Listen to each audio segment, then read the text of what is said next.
Hello everyone, how are you doing today? Definitely आप सब तो 4 नवंबर की तैयारी में लगे होंगे। 4 नवंबर, अरे करवा चौथ। और इस दिन तो महिलाएं अपने शॉपिंग की तैयारी में लगी होंगी, ज्वेलरी, शूज़, और उसके ऑपोजिट उनके हस्बैंड उनके लिए गिफ्ट लेने में लगे होंगे।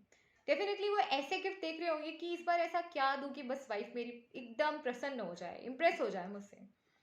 और हो भी क्यों ना, बिकॉज आपकी वाइफ आपकी लंबी उम्र के लिए इस दिन व्रत रखती हैं, भूखी रहती हैं। पर आजकल थोड़ा सा अपोजिट ट्रेंड भी है। आजकल हस्बैंड भी उनके साथ व्रत रखते हैं। And what a unique development. आपने कभी सोचा है कि ये करवा चौथ के दिन पति पत्नी, ये सारे रिचुअल्स, व्रत कथा, इसके अलावा सबसे इम्पोर्टेंट फैक्टर क्या है? सोचिए। अरे चांद भाई, और क्या। चांद को देख के ही तो ये व्रत पूरा किया जाता है। इस दिन तो 6-7 बजे से ही महिलाएं लग जाती हैं कि भाई जाके कोई छत पे देखेगा चांद निकला है या नहीं। बिकॉज चांद की इम्पोर्टेंस सबसे यूनिक होती है उस दिन। तो चांद जब आता है उसे देख के व्रत खुला जाता है। पर आपने कभी सोचा है कि चांद इस दिन इतना स्पेशल क्यों है? You know why? Because somehow moon एक लव को रिप्रेजेंट करता है, मून एक बॉन्डिंग को रिप्रेजेंट करता है। और मून समहाउ हमारी फीलिंग्स का, हमारे इमोशंस का, हमारे माइंडसेट का, इवन हमारे थॉट्स का भी प्रतीक है। तो इस दिन जब हम मून को देख के पूजा करते हैं, एक महिला जब अपने हस्बैंड के साथ इस रिचुअल को कंप्लीट करती है, तो उस चांद को देख के उसे एक फुलफिलनेस की फीलिंग आती है। You know why? बिकॉज चांद उस दिन अपनी पूर्णता को प्राप्त करता है। इस दिन जो चांद होता है एक फुलफिलमेंट में आता है, और वही फुलफिलमेंट एक महिला अपने अंदर फील करती है। आपको पता है कि शरद पूर्णिमा के कुछ दिन बाद ही करवा चौथ का व्रत आता है। और आपने सुना होगा कि शरद पूर्णिमा के दिन एक्चुअली आपने कहीं इवन देखा भी होगा कि बहुत से लोग अपने घर में जाके रात में छतों में कच्चा दूध या खीर रखते हैं। बिकॉज ऐसी कहावत है, ऐसी प्रथा है कि उस दिन चांद अमृत बरसाता है, और उसके कुछ दिन बाद ही करवा चौथ आता है। तो ये एक कंटिन्यूटी का वे है।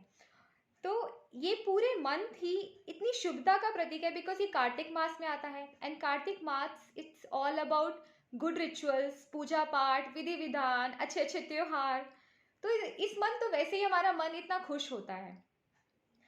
सो कहीं ना कहीं ये जो एक सिंबल बताया गया है कि करवा चौथ के दिन जो मून होता है वो अपनी रेस को इतने यूनिक तरीके से हम सब पे डालता है कि ये एक बेनिफिशियल वे में भी है, हमारी मेडिकेशनल वे में भी है कि हमारी काया को निरोग रखता है। हम उस दिन बहुत ही एक्साइटेड फील करते हैं। You know why? बिकॉज शादी के कुछ साल बाद एक मोनोटोनस सी लाइफ हो जाती है। और स्पेशली करवा चौथ के दिन हम अपनी लाइफ को कहीं ना कहीं एक पुरानी ओल्ड मेमोरीज से कनेक्ट करते हैं कि जिस दिन शादी हुई थी, जिस दिन एक महिला दुल्हन की तरह तैयार हुई थी। इसलिए करवा चौथ के दिन प्रथा भी है कि महिलाएं दुल्हन की तरह ही तैयार होती हैं। और चांद को देख के जो एक प्यारी सी फीलिंग आती है कि हाँ, हम ऐसे शादी के दिन तैयार हुए थे, आज भी हम वैसे ही तैयार हुए हैं, हम अपने हस्बैंड के साथ इतने कनेक्टेड हैं कि इस रिचुअल्स को इतने अच्छे से किया जा रहा है। ये बहुत ही प्यारी और यूनिक फीलिंग है।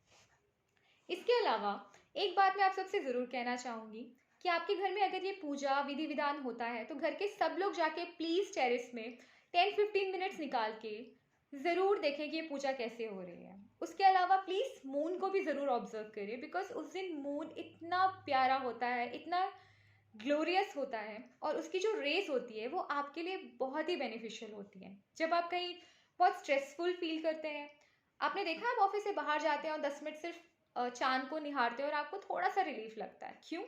बिकॉज ये कनेक्शन ही फीलिंग का, ये कनेक्शन ही हमारी स्ट्रेस को दूर करने का है। और उस दिन जब मून अपनी पूर्ण फॉर्म में होता है तो ज़रूर घर के बाहर जाएं, छत पे जाएं, और 10-15 मिनट्स ज़रूर चांद को ऑब्जर्व करें। आपको ज़रूर बहुत अच्छी फीलिंग आएगी। आप कहीं ना कहीं उसके ऑरा से ऐसे कनेक्टेड होंगे कि आप बहुत ही डिवाइन फील करेंगे, बहुत ही रिलैक्स फील करेंगे। So guys, wish you a very happy करवा चौथ। Thank you.